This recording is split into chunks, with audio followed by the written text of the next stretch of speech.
ramalan mengenai keadaan di masa yang akan datang.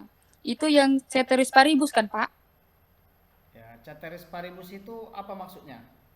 Itu adalah Pak faktor-faktor lain yang tidak mengalami perubahan, Pak. Ya, coba jelaskan dulu Adelia. Maksudnya ceteris paribus itu seperti apa? Tadi dikatakan faktor-faktor lain tidak mengalami perubahan. Bagaimana maksudnya analisisnya itu Adelia? Halo, Adelia? Iya Pak. Ya, coba jelaskan dulu. Tadi apa ya Pak? Bagaimana yang dimaksud ceteris paribus itu? Bagaimana kejadiannya kok bisa ada ceteris paribus? Coba jelaskan dulu.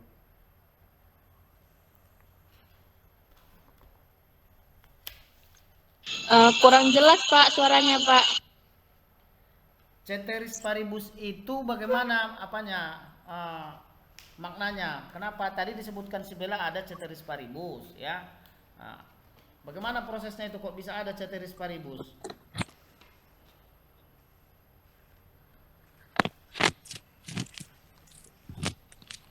Hah? Bisa? Bisa Pak, kurang tahu. Kurang tahu.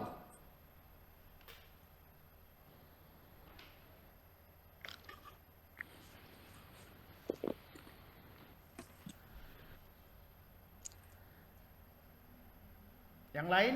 Kalau Abdul Hamid, apa maksudnya itu ceteris paribus? Abdul Hamid. Menurut saya kan Pak, Bukan itu menurutmu. ceteris paribus. Bukan menurutmu. Apa, Menurut Pak? yang kita pelajari itu apa maksudnya? Oh, itu Pak yang kayak faktor-faktor ya misal kayak asumsi gitu ya, Pak? Iya, asumsinya kan ceteris paribus ya. Ketika kita ingin menganalisis faktor-faktor yang mempengaruhi permintaan, itu maksudnya ceteris paribus Iya. itu bagaimana? Oh, itu Pak, saya kurang paham juga kan Pak. Nah, tapi yang setahu saya itu kayak asumsi yang digunakan untuk menyederhanakan formulasi gitu kan Pak. Kayak ekonomi, faktor-faktor yang dianggap konstan gitu, faktor-faktor gitu. Masih kurang jelas ini. Coba yang lain dulu. Aksa, coba Aksa.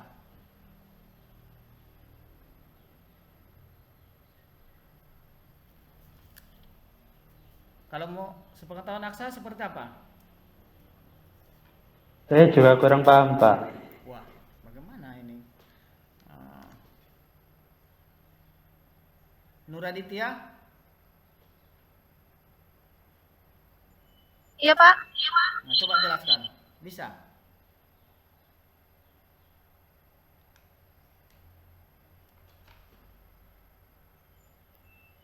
Mohon maaf Pak, tidak. Bella Maranasib. Apa namamu di absen, Bella? Bella Cynthia, Pak. Bella Cynthia, Pak. Kenapa tidak ada Bella Cynthia ya? Bella Cynthia, Pak. Oh, Ada, iya, Pak. iya, ada.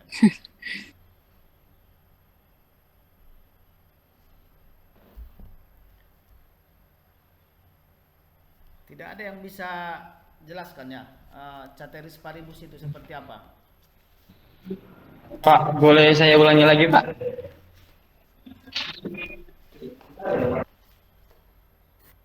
Ya, silakan. Yang gini ya Pak, kalau jumlah barang yang diminta, misalnya gini kan, harga suatu barang naik, nah jumlah yang diminta itu kurang gitu ya Pak. Belum dapat. Iswer, coba Iswer.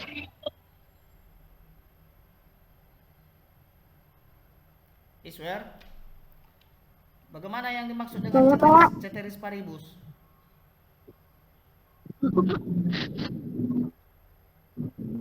Kurang.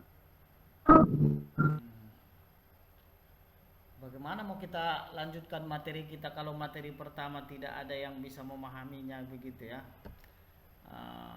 Ceteris paribus berarti materinya sudah ada Bapak kirim materinya kan? Di grup belum ada, Pak. Belum ya? Masa belum ada di grup?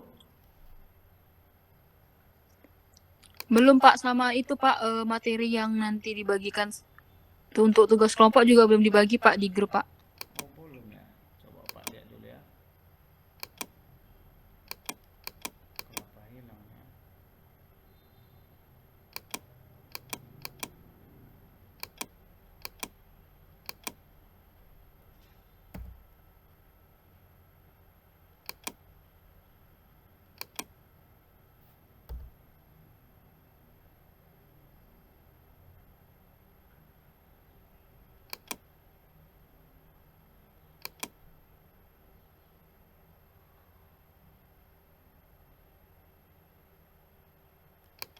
Oke, sebenarnya sudah ada di apa ya kita bahas kemarin ya. Ada beberapa faktor-faktor yang mempengaruhi permintaan masyarakat, itu ya, permintaan terhadap barang dan jasa. Di antaranya tadi sudah disebutkan oleh Bella ya, harga barang itu sendiri, kemudian harga barang-barang yang lain. Selanjutnya ada pendapatan masyarakat ataupun distribusi pendapatan masyarakat, kemudian selera masyarakat dan perkiraan di masa yang akan datang. Itu diantaranya faktor-faktor yang mempengaruhi permintaan barang yang mempengaruhi masyarakat dalam pembelian barang dan jasa, atau disebut faktor-faktor yang mempengaruhi. Dalam ekonomi, ketika kita akan menganalisis faktor-faktor yang mempengaruhi itu, biasanya dianalisis satu persatu ya. Misalnya kalau kita sedang menganalisis pengaruh harga ya, harga barang itu sendiri terhadap permintaan terhadap barang itu, maka faktor-faktor yang lain itu dianggap tidak berubah. Nah, gitu dia. Itulah ceteris paribus. Faktor yang lain tidak mengalami perubahan atau tetap. Sebenarnya yang disampaikan siapa tadi sudah mendekati si Abdul Hamid, konstan dia. Artinya faktor yang lain tidak berubah karena tidak bisa dianalisis kalau semuanya berubah, nggak bisa kita analisis.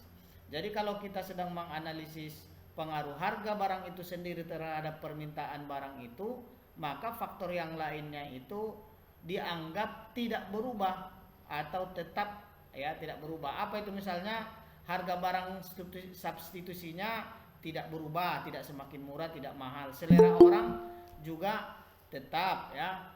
Kemudian tingkat pendapatan masyarakat juga tidak berubah misalnya ya. Barulah bisa kita analisis. Maka alat analisisnya itu yang paling utama dalam ekonomi itu memakai kurva ya. Kemarin sudah Bapak sampaikan.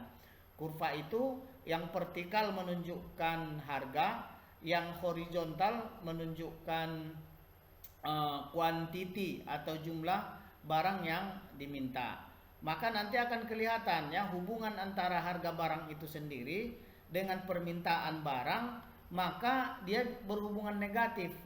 Ya, disebut negatif apabila hubungannya itu bertolak belakang. Nah, apabila harga semakin naik, maka nanti akan dilihat di kurva itu permintaan terhadap barang itu mengalami penurunan. Jadi kalau satu naik, kemudian yang lain menurun, maka itu namanya berpengaruh negatif ya. Harga misalnya variabel X ya di garis vertikal itu. Apabila makin naik harga, maka permintaan terhadap barang mengalami menurun. Nah, jadi kalau yang di garis vertikal bergeser ke sebelah kiri. Makanya gambar kurva permintaan itu dia menurun dari kiri atas ke kanan bawah. Nah, begitu dia kurva permintaannya. Sedangkan pada sisi penawaran ya, dia hubungannya positif. Kalau kita lihat hubungan antara harga barang itu sendiri dengan penawaran barang ya, dia berhubungan positif. Kenapa? Karena kalau semakin naik harga, maka barang yang ditawarkan pengusaha juga semakin banyak. Nah, gitu dia. Hubungannya kan positif, naik harga, naik pula barang yang ditawarkan. Kalau permintaan tadi naik harga, maka berkurang barang yang diminta. Makanya dia hubungannya negatif. Nah, begitu. Sedangkan kurva penawaran itu nanti bisa dilihat bahwa kalau kurva penawaran dari kiri bawah ke kanan atas dia. Nah, dari kiri bawah ke kanan atas. Itulah yang bisa kita lihat bahwa apabila semakin naik harga, maka barang yang ditawarkan juga sama, yaitu teori tingkah laku konsumen. Ini merupakan teori yang berkaitan dengan permintaan itu sendiri. Kalau tadi kita sudah membahas teori permintaan dan penawaran, kemudian kita bicarakan tentang faktor-faktor yang mempengaruhi konsumen melakukan permintaan terhadap barang dan jasa. Maka ini lebih dalam lagi kita bahas tentang permintaan itu, ya. Yang dibahas dalam teori permintaan ini, ya, atau tingkah laku konsumen ini akan membicarakan tentang bagaimana perilaku konsumen di dalam melakukan pembelian. Ya, ini lebih masuk ke materi yang lebih dalam, ya. Makanya di sini kita akan membahas tingkah laku konsumen dan teori nilai guna. Jadi ada yang dikenal dengan teori nilai guna atau utility, ya. Nah, ini pembahasan yang kita bahas, ya. Kemudian ini coba dilihat teori nilai guna utility dan pemaksimuman nilai guna. Itu ya. Yang pertama kita bahas tentang teori nilai guna.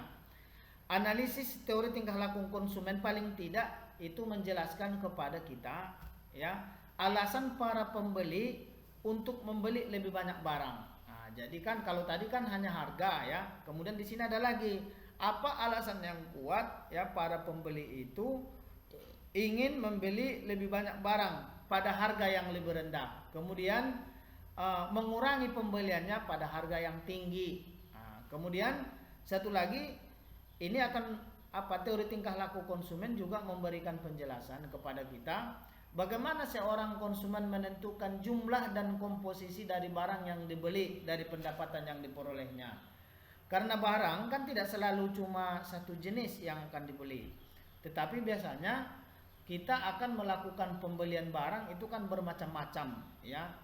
Tetapi di dalam analisis ini nanti kita analisis dulu kalau misalnya seorang konsumen ingin membeli 2 jenis barang, ya. Lantas bagaimana caranya dia supaya bisa membelinya? Karena kan pendapatannya terbatas itu, ya. Dengan pendapatannya tadi ini disebutkan dari pendapatan yang diperolehnya.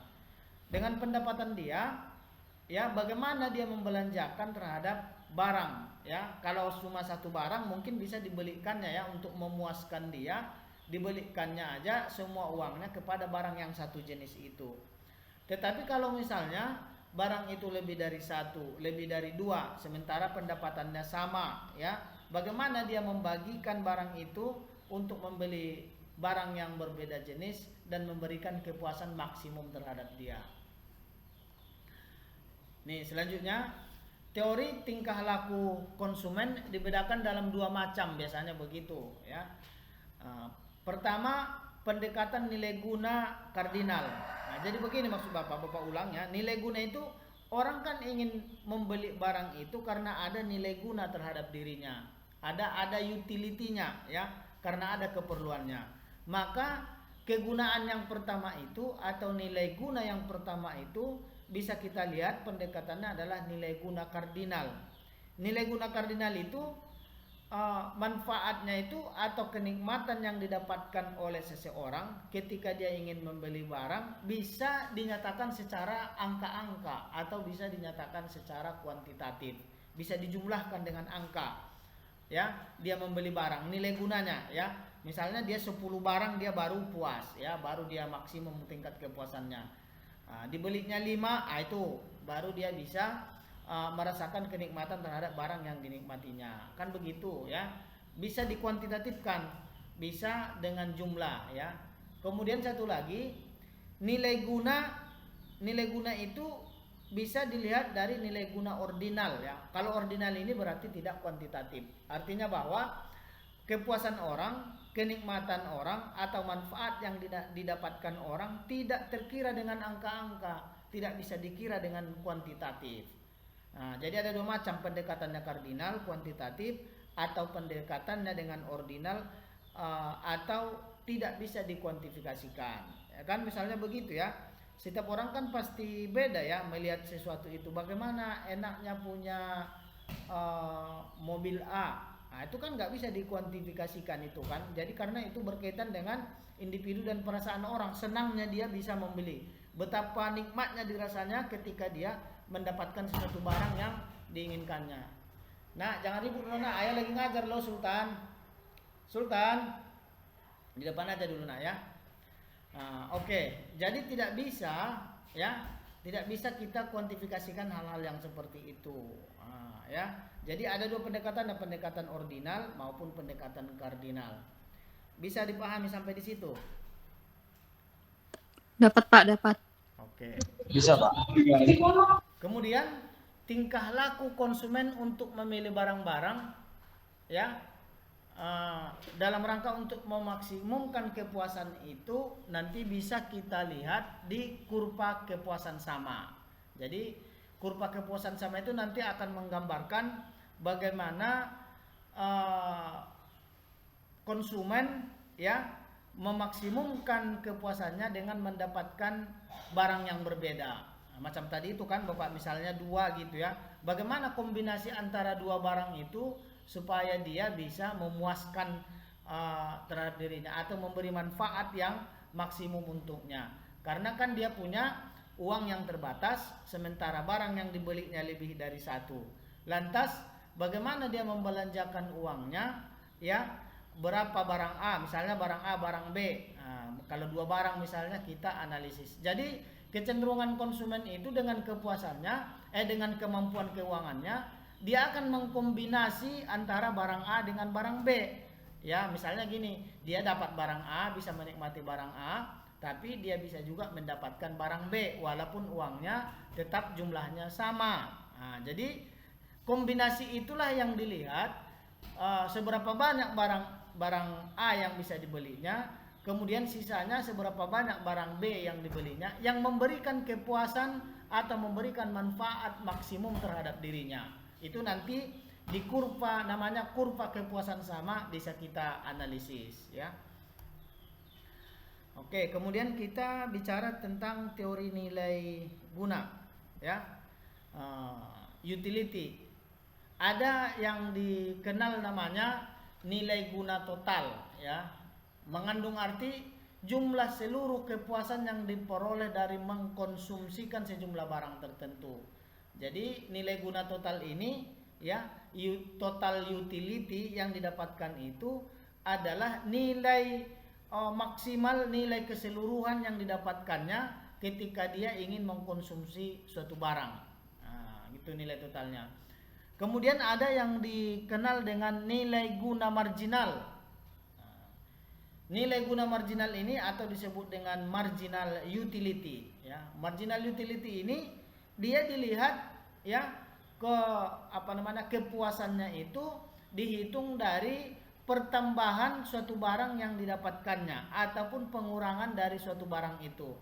Jadi kalau misalnya barang A tadi ya, kita dapatkan barang A misalnya 2 kita beli ya, berarti sudah ada tingkat kepuasan kita. Kalau misalnya ditambah menjadi 3 barang A itu tingkat kepuasannya bertambah berapa? Itulah yang disebut dengan nilai guna marginal. Sedangkan nilai guna total ya, nilai guna total itu ya mulai dari barang 1, barang 2, barang 3, kita beli 3 barang itu, maka tingkat kepuasan kita seperti apa? Nah, gitu, itu namanya nilai guna total. Sedangkan nilai guna marginal adalah pertambahan nilai guna yang didapatkan dari setiap pertambahan 1 unit barang yang dikonsumsi. Ada pertanyaan sampai di situ tentang ini?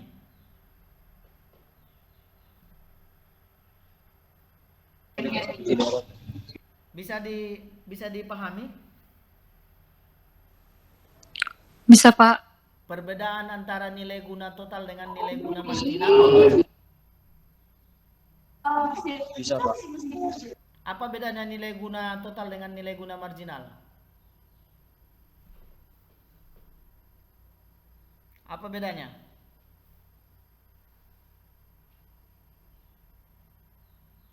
Halo? Kalau ini Pak, kalau nilai guna total itu kan kita puas sama suatu nilai guna barang yang kita peroleh, sedangkan yang satu lagi tadi nilai guna Marginal. total ya Pak, itu Marginal utility. Kalau nilai guna marginal utility bagaimana? Itu apa tadi ya, Pak? Itu yang saya kurang